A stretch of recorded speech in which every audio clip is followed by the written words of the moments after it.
Far Cry 5. Oh, sorry, no. Ghost Recon Wildlands.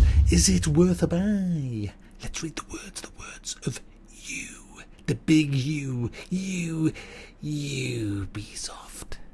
Tom Clancy's Ghost Recon Wildlands is the very first military shooter in a massive, dangerous and responsive open world that you can play entirely solo or in 4-player co-op. Guys, this is 4-player third-person Far Cry with GTA elements and a little bit of The Division. You know, that's what it is. That's what it is. It's a hand-holding, X-ray vision, tag 'em, grab 'em, I see you through that building, even though you've just respawned behind it. I saw you, launch the drone, tag 'em all, shoot 'em all, I see you, you can't see me, tee-hee-hee. I am 6. That's the game, guys. That's what this game is. So thanks for watching. No, let's go into a little bit more detail. First of all, we'll deal with the graphics. Well, guys, I'm running it on Ultra at 45 to 55 frames a second on a 1070 in 1080p. That's pretty bad, considering my rig is very powerful. I should be getting like 80, 90 frames a second, but I'm not.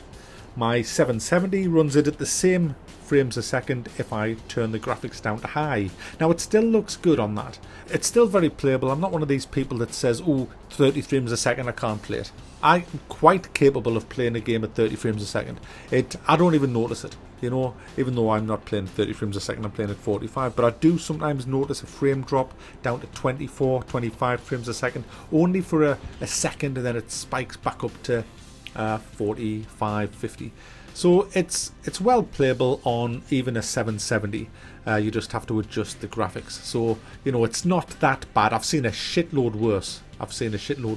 And it looks great. It looks absolutely great. The world looks fabulous. I mean, it's actually a believable world, and it's fucking huge. You remember I did Horizon Zero Dawn? That's still the nicest looking open world game that I've played. But this world is so much bigger. So much bigger than that. It's got like entire like cities. Well, they're not really cities, they're like towns. It's got loads and loads of villages. It's kind of like when you fly over this place, you just kind of get a real sense of how big it is. It is probably the biggest open world game that I've ever played. One other thing while I'm talking about the open world, it's all split into zones. Now, you can literally start on your very first go and go anywhere you like on the map. There is none of this bullshit unlocking areas, which I love about this game. You can literally get in a plane, get in a helicopter and fly to the other side of the map and start your quests, because each zone is controlled by a kind of a bad guy, and there's a series of missions that you do to take him down or to extract information about him. None of the zones are done in the same order, which means that they kind of don't really interlink, because the game allows you to play any zone you want at any time, which I still think is a good point. The problem is it does get a bit of repetitive, because in each zone you'll get kind of copy and pasted missions. For example, in the world there is a ton of stuff to collect. There's loads of different resources that you tag, and each resource allows you to then unlock specific weapons, weapon modifications, because you can put a shit ton of mods on each weapon. Honestly, you wouldn't believe how deep the weapon crafting is in this game. You don't actually craft a weapon, but you get a weapon, which again you'll find on the map somewhere, and you can then find mods for that weapon, and you can then modify that weapon. You can also upgrade your perks. They're not called perks, they're called skills, and there's a load of skills to get. And I remember one of the first ones I wanted was the parachute, but to get the parachute I had to find all these different resources to tag and get skill points, and I found it quite enjoyable getting all them. Now, in each zone you have to do that. They're not all exactly the same mission, but they are pretty much the same dialogue going on there. Now, what makes it unrepetitive is the scenes are quite different in each zone, which is a good thing, because if you were doing the same thing, like capturing this helicopter, stealing that car, and each zone was pretty much the same, I'd get bored really fast. So that's the map. The map is just chock full of stuff to find. In single player, I'm going to talk about single player, then I'll talk about co-op. In single player, you get 3 other stooges. Now, the first thing I want to tell you is that this is not a Ghost Recon game. It's called Ghost Recon, but it should be called 4 Pricks Go Wild in Bolivia. that's pretty much what this game should be called, because that sums it up so much more than calling it Tom Clancy's Ghost Recon Wildlands. If this is a Ghost Recon game, then I'm the Duke of Granby. So in single player, you again just go around doing all these different quests. You follow the main story, you follow the side quests, you search everywhere for bits of weapon parts or new weapons or supplies. Things happen as you're going around the map, just like they did in Far Cry. But you've got these three stooges with you who you have limited control over, and I say limited. There's not a great deal you can do with these people. I remember the old Ghost Recons where you can give them waypoints and all that. I haven't been able to do any of that with them. It's pretty much follow me, stay there, go over there, or whatever. But you also have, if you have unlocked them, you have rebel assistance. You can send mortars in, you can call for assistance, you can call for vehicles, and a whole load of other stuff from the rebels. And they are very, very handy when you're fighting in some kind of big fortification and you need to call in some support to help you. So it is fun that way. You can also do this kind of by yourself if you want, just a lone wolf style, which again is fun. But the problem is the AI, especially on your team, are pretty shit. And it has to be said, guys, that it gets boring. I found single player, yes, it's fun for a few hours, but after 4 or 5 hours, I was getting freaking bored. And if you are looking to buy this game for the single player, no, it isn't worth a buy. It's don't touch it.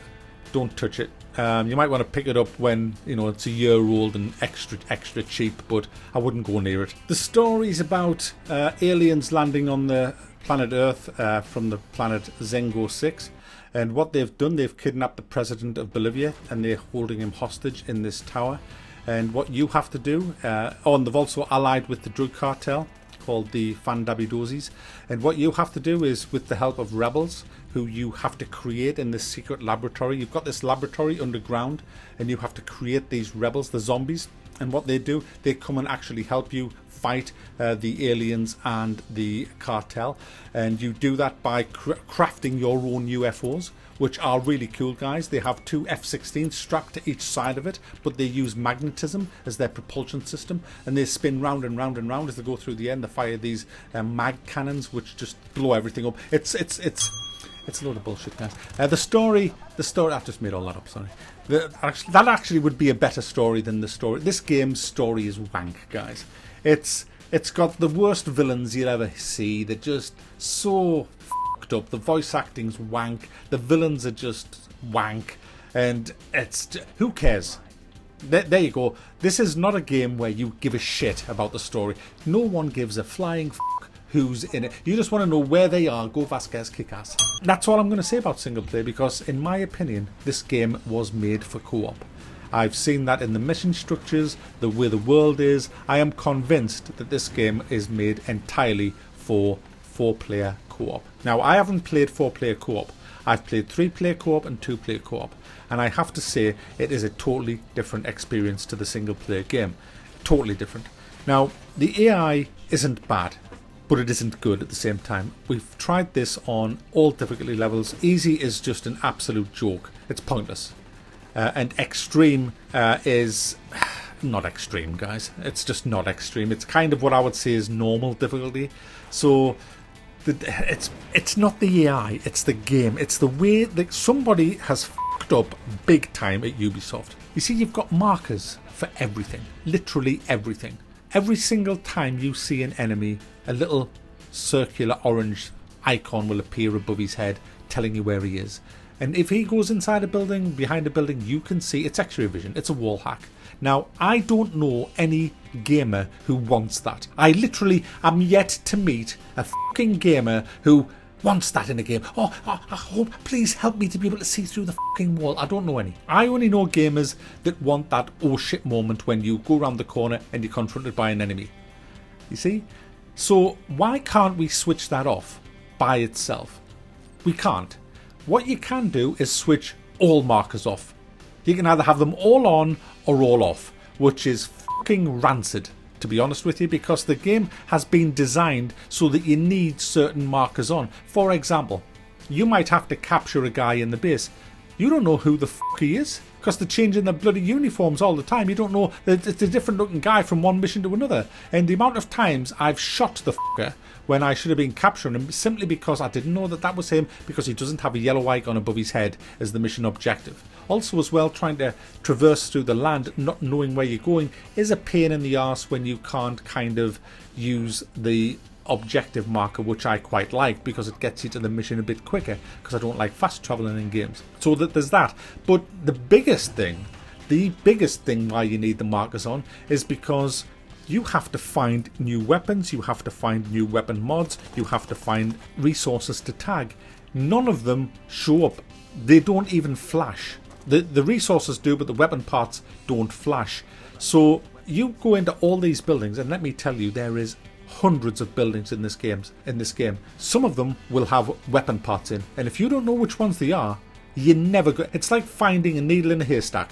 You just can't do it. So you need to have them on, or you're just not going to be able. It's not fun having to run in every single building, go to every single item that's in that building and look to see if it's a weapon part or a weapon.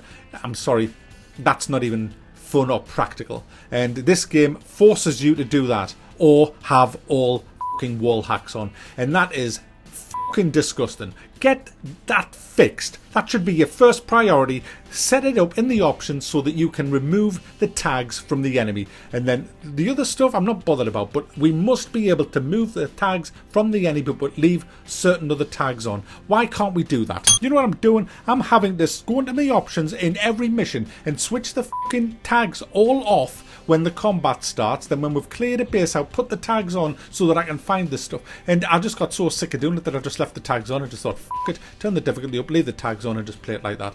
And you know, it's not the way I want to play the game, and I shouldn't have to play the game that way. You know, stop catering. Everybody is a fucking 6-year-old noob who can't play to save their fucking lives. You know, gamers aren't shit, you know, Ubisoft. They are quite capable of shooting enemy without fucking orange circles on the fucking head.